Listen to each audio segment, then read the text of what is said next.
Hi అండి, అందరికీ నమస్తే.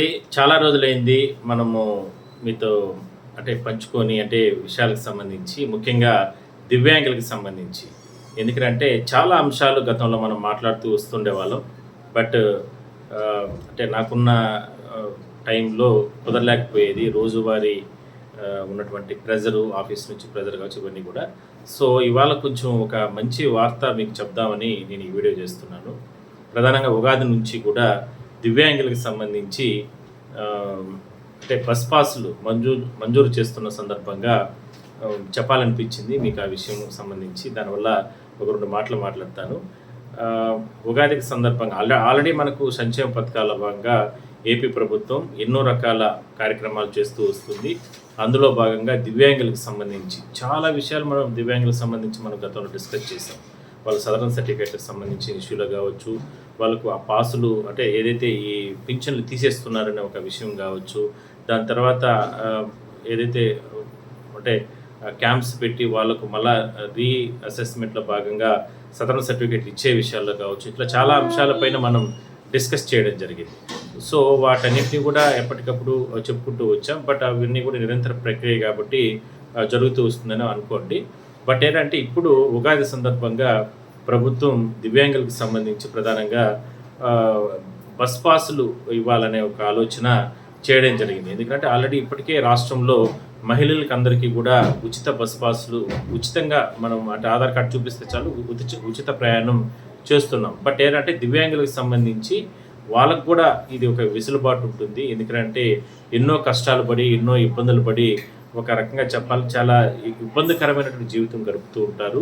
కాబట్టి మనం ఇచ్చే పెన్షనే కాదు, ఆ పెన్షన్కి సంబంధించి ఇలాంటి సౌకర్యాలు కూడా కల్పిస్తే బాగుంటుందనే ఆలోచనతో ఉగాది నుంచి కూడా ఈ రకంగా వాళ్ళకి బస్ పాస్లు ఇవ్వాలనేది ఒక నిర్ణయం తీసుకున్నారు. బట్ ఎవరెవరికి ఇస్తారు? ఎందుకంటే ఈ రీఅసెస్మెంట్ అని, ఇలాంటి కొత్త సదరన్ సర్టిఫికేట్ అని ఇట్లా రకరకాలుగా మంజూరు చేశారు. కాబట్టి మరి కొత్త సదరన్ సర్టిఫికెట్లు ఉన్న వాళ్ళకే ఇస్తారా? 40% ఎక్కువ ఉంటే కదా పింఛన్కి సంబంధించి ఎలిజిబిలిటీ. మరి 40% లోపల ఉన్న వాళ్ళకు పింఛన్కి ఎలిజిబిలిటీ లేదు కాబట్టి మరి వాళ్ళకి కూడా ఈ బస్ పాస్ అనేది మంజూరు ఉండదు. 40% పైన ఉండాలి. 40, 41, 42 అప్ టు వాళ్ళకు ఉన్నటువంటి అంగవైకల్యం బట్టి కూడా. సో ఆ స్థాయి వరకు ఇస్తారు, పింఛన్లు ఇస్తున్నారు. బట్ వాళ్ళకు కూడా ఈ రకంగా బస్ పాస్ అనేది మంజూరు అవుతుంది. మరి వీళ్ళకి చాలామందికి కొంతమందికి అనుమానాలు ఉండొచ్చు. ఎందుకంటే ఈ రీఅసెస్మెంట్లో భాగంగా ఈ పింఛన్లకు సంబంధించి సదరన్ సర్టిఫికెట్లు కొత్తగా రాలేదు కాబట్టి మరి పాత వాటితో మనం అప్లై చేసుకోవచ్చా, లేదంటే కొందరికి ఇచ్చారు కొందరికి ఇవ్వలేదు, బట్ ఇవ్వకుండా ఉన్న వాళ్ళు మరి మేము ఎట్లా ఇబ్బందులు పడాలి అని రకరకాల అనుమానాలు ఉంటాయి. కాబట్టి మీకు పాతగా ఉన్నటువంటి సదరన్ సర్టిఫికేట్తోనే మీరు అప్లై చేసుకోవచ్చు. ఒకవేళ కొత్తగా వచ్చినా కూడా దాని ద్వారా కూడా మీరు వెళ్ళి అప్లై చేసుకోవచ్చు. ఎక్కడ కూడా దాంట్లో ఇబ్బందులు అయితే ఉండే అవకాశం అయితే లేదు.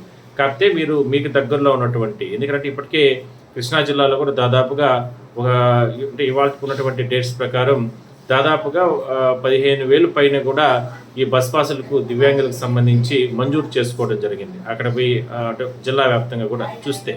సో మొత్తం మీద దీనికి సంబంధించి మాత్రం ఎట్టి పరిస్థితుల్లో కూడా ప్రభుత్వం ఖచ్చితంగా దివ్యాంగులకి ఈ పింఛన్లు ఎంతో దాదాపుగా నెల 3,000 కోట్ల రూపాయల వరకు ఇస్తున్నారు. అందరికీ కూడా పింఛన్, దివ్యాంగులకు కావచ్చు, ఇట్లా అందరికీ పెన్షన్దారులకి రకరకాల ఉన్నటువంటి పెన్షన్లకు అందరికీ కూడా. సో ఈ రకంగా ఉంది కాబట్టి వాళ్ళకందరికీ ఇదంతా చేస్తే బాగుంటుంది అనే ఆలోచనతోనే ఇవి ఇస్తున్నారు.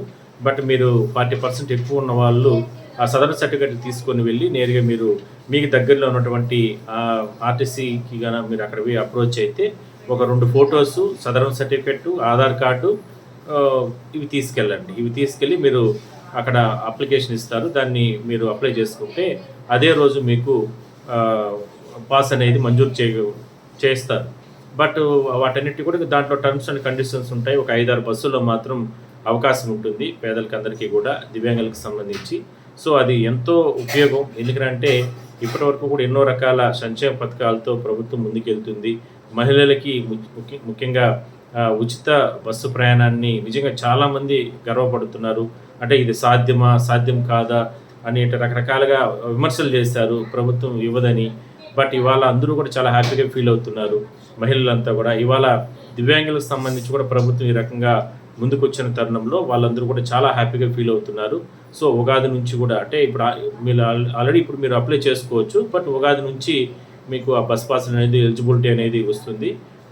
ఇప్పుడు ఆల్మోస్ట్ అన్ని జిల్లాల్లో కూడా ప్రారంభించారు. కాబట్టి మీరు దాన్ని అప్లై చేసుకునే దానికి మాత్రం ఎట్టి పరిస్థితుల్లో కూడా నిర్లక్ష్యం చేయకుండా వెళ్ళి తీసుకొని వెళ్ళండి. ఒకటి పాత సదరన్ సర్టిఫికేట్ ఉన్నా పర్లేదు, లేదంటే కొత్త సదరన్ సర్టిఫికేట్ ఉన్నా పర్వాలేదు, కానీ 40% ఎక్కువ ఉండాలి. దాని తర్వాత నుంచి వాళ్ళకందరికీ కూడా ఎలిజిబిలిటీ 2 ఫొటోస్, మీ ఆధార్ కార్డు, సదరన్ సర్టిఫికేట్కి సంబంధించింది ఆ సదరన్ సర్టిఫికేట్ తీసుకొని వెళ్ళండి. మీరు ఖచ్చితంగా ఈ బస్ పాస్ అనేది పొందండి. ఆల్ ద బెస్ట్ అందరికీ దివ్యాంగులకు సంబంధించి.